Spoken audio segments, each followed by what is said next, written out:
ನೀವು ಮನಸ್ಸಿನೊಳಗೆ ಏನೇನೋ ಕೆಟ್ಟ ವಿಚಾರಗಳನ್ನು ಹಾಕಿದ್ರೆ, ನಕಾರಾತ್ಮಕ ವಿಚಾರಗಳನ್ನು ಹಾಕ್ಕೊಂಡ್ರೆ ನಿಮ್ಮ ವ್ಯಕ್ತಿತ್ವ ನಕಾರಾತ್ಮಕ ವ್ಯಕ್ತಿತ್ವನ ಆಗ್ತದೆ. ವಿಚಾರಗಳು ಸಕಾರಾತ್ಮಕವಾಗಿದ್ದರೆ, ಒಳ್ಳೆಯದಿದ್ದರೆ ನಿಮ್ಮ ವ್ಯಕ್ತಿತ್ವ ಸಕಾರಾತ್ಮಕ ಪಾಸಿಟಿವ್ ಪರ್ಸನಾಲಿಟಿ ಆಗ್ತದೆ. So everything depends on your thoughts. Thought is the seed. As you sow so shall you reap. ಏನು ಬಿತ್ತುತ್ತೀರಲ್ಲ ಅದನ್ನೇ ಬೆಳಿತೀರಿ. ಇದು ಪ್ರಿನ್ಸಿಪಲ್. ಭೂಮಿಯೊಳಗೆ ಏನು ಹಾಕ್ತೀವೋ ಅದನ್ನೇ ಬೆಳಿತೀವಿಲ್ಲ. ಏನಾರೆ ಬೇವಿನ ಬೀಜ ಬಿತ್ತಿ ಮಾವಿನ ಫಲ ಪಡಿಲಿಕ್ಕೆ ಆಕೈತೆ? ಬೇವಿನ ಬೀಜ ಬಿತ್ತಿ ಮಾವಿನ ಫಲ ಪಡಿಲಿಕ್ಕೆ ಆಕೈತೆ? Is it possible? It is not possible.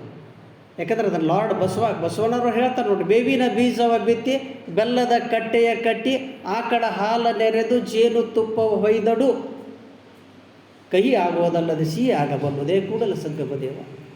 ಎಂಥ ವಂಡರ್ಫುಲ್ ಕಾನ್ಸೆಪ್ಟ್ ಕೊಟ್ಟರು ನೋಡಿ. ಸೈಂಟಿಫಿಕ್ ಎಕ್ಸಾಂಪಲ್ ಕೊಡ್ತಾರೆ. ಬೇವಿನ ಬೀಜ ಬಿತ್ತಿ ಬೆಲ್ಲದ ಕಟ್ಟಿ ಅದಕ್ಕೆ ಆಕಳ ಹಾಲ ಜೇನುತುಪ್ಪ ದಿನ ಹಾಕೋದು ಹೋದ್ರೆ ಅದೆಂದರೆ ಮಾವಿನ ಫಲ ಕೊಡ್ತೈತೇನೋ?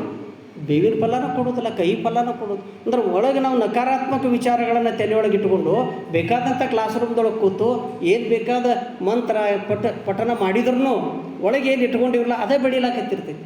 ಸೊ ಒಳಗೆ ಏನು ಇಟ್ಕೊಂಡಿವಿ ಅನ್ನೋದು ಭಾಳ ಮುಖ್ಯ. ಒಳಗೆ ಬೀಜ ಏನೈತಿಲ್ಲ, ಬೀಜ ಸೀಡ್ ಇಸ್ ವೆರಿ ಇಂಪಾರ್ಟೆಂಟ್. ಯಾಕಂದರೆ as you sow so shall reap. ಏನು ಬಿತ್ತುತ್ತೀರಿ ಅದನ್ನೇ ಬೆಳಿತೀರಿ ನೀವು. ಅದಕ್ಕೆ thoughts are very important. Seeds are what? Thoughts are the seeds. ನೀವು ಏನು ಥಾಟ್ಸ್ ಅದಾವೆ ನಿಮ್ಮ ಮನಸ್ಸಿನೊಳಗೆ, ಆ ಥಾಟ್ಸ್ ಏನಾಗ್ತಾವೆ ಅಂದ್ರೆ ಆ್ಯಕ್ಷನ್ ಆಗಿ ಕನ್ವರ್ಟ್ ಆಗ್ತಾವೆ. ಆ ಆ್ಯಕ್ಷನ್ ನಿಮ್ಮ ಹ್ಯಾಬಿಟ್ಸ್ ಆಗ್ತಾವೆ, ಹ್ಯಾಬಿಟ್ಸ್ ನಿಮ್ಮ ಕ್ಯಾರೆಕ್ಟರ್ಸ್ ಆಗ್ತಾವೆ, ಕ್ಯಾರೆಕ್ಟರ್ಸ ನಿಮ್ಮ ಡೆಸ್ಟಿನಿ ಡಿಸೈಡ್ ಮಾಡ್ತಾವೆ. So everything depends on your thoughts.